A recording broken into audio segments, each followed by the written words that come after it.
time now to welcome our market master of the day, Sanjay Dutt from Quantum Securities now joins in. Sanjay, hi, good morning. You have been extremely bullish on this market. Morning, Anuj. Any reason to change that bullishness, or you think markets can eke out some more gains even from current levels? Absolutely no reason to change my stance. We would continue to have sector rotation. We would continue to have pullbacks. Then a new set of stocks will take it back up again.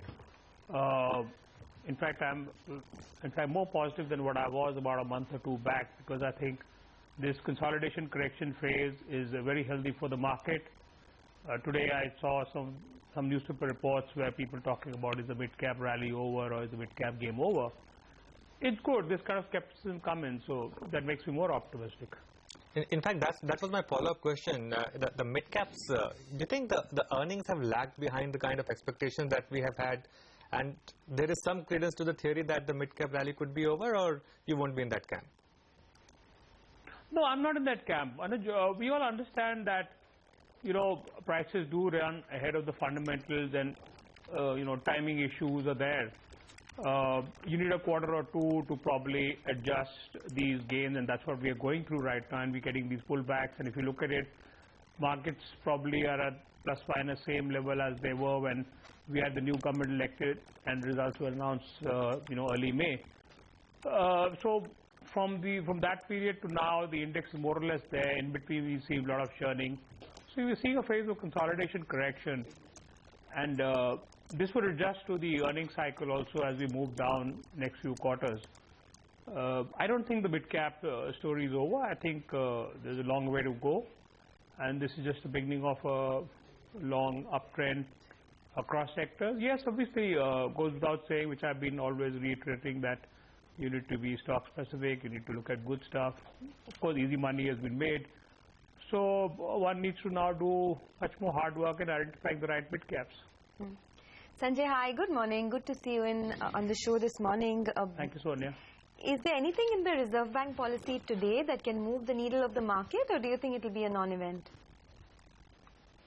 I don't think it will be a non-event, because my sense is that, contrary to what the street is expecting as consensus, I think we would have some surprises. Now, whether cost of capital as well as liquidity comes in the form of some other tools, SLR, CRR, etc., whether we get a tinkering on the repo rate, I think there's a reasonably good chance that the governor would signal that he's comfortable or he's better with the inflation picture, the CPI and the WPI, as what he was a few months back. So therefore, he would want to get the growth in place. And I think what's probably going to give him the confidence is the fact that monsoons have picked up in the last few weeks. They aren't as bad as what we expected them to be. Finance Minister has reiterated and is very firm on his stand on the fiscal deficit of 4.1. Some of these things, I think, would give him some consolation, and maybe be less hawkish, or maybe go to the extent of improving liquidity at least, which will obviously bring the cost of funds down. So if he does make this announcement of a cut in the SLR, and his tone is relatively more dovish, although he leaves rates unchanged, do you think the market will rally? I think so. I think we would in the next week or 2 weeks test the previous highs if we do get a positive push. And of course, a key issue would be that government manages to get through the insurance bill and some other legislation before the session winds up on the Independence Day. So a combination of these two could see the market going up and hitting the previous highs, or maybe even marginally going above them. Sanjay, the big disappointment or perceived disappointment was from L&T, and the stock has corrected since its numbers. Has it corrected enough for you, or would you wait for some more time to buy into this? How would you be placed on this particular stock? I think it should correct more. It's a crowded trade. It's over-owned. So a combination of the relative result disappointment as well as over-ownership in the stock would lead to a correction. If not a correction, at least not a price correction, at least a time correction and consolidation at the current levels. Because the problem is that one has run out of good quality from an institutional portfolio perspective, to buy size trades in good quality stocks which have infra engineering exposure. So L&T does fit the bill there. So that's the reason you may not see a sharp cut in the price, because at every drop, institutional investors will come in to buy. But I think it needs to consolidate from the current levels. Okay, the other stock that's been re-rated is Maruti, Sanjay. That's clearly been, ahead of its rivals in the auto pack.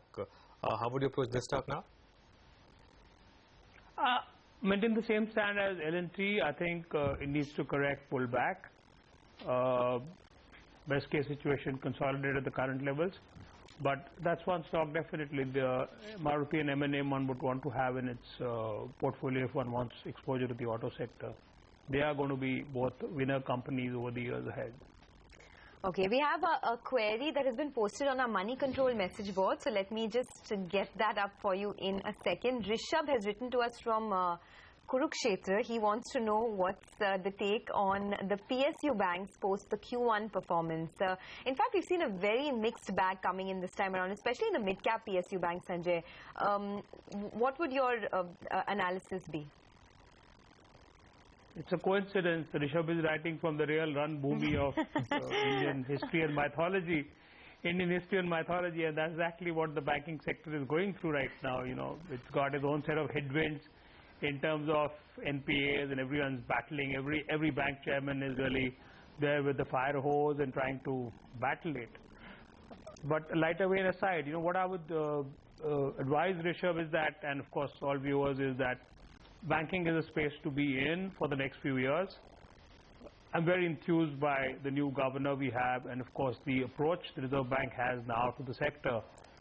They really have a problem-solving approach, new instruments, new regulatory frameworks, all falling in place.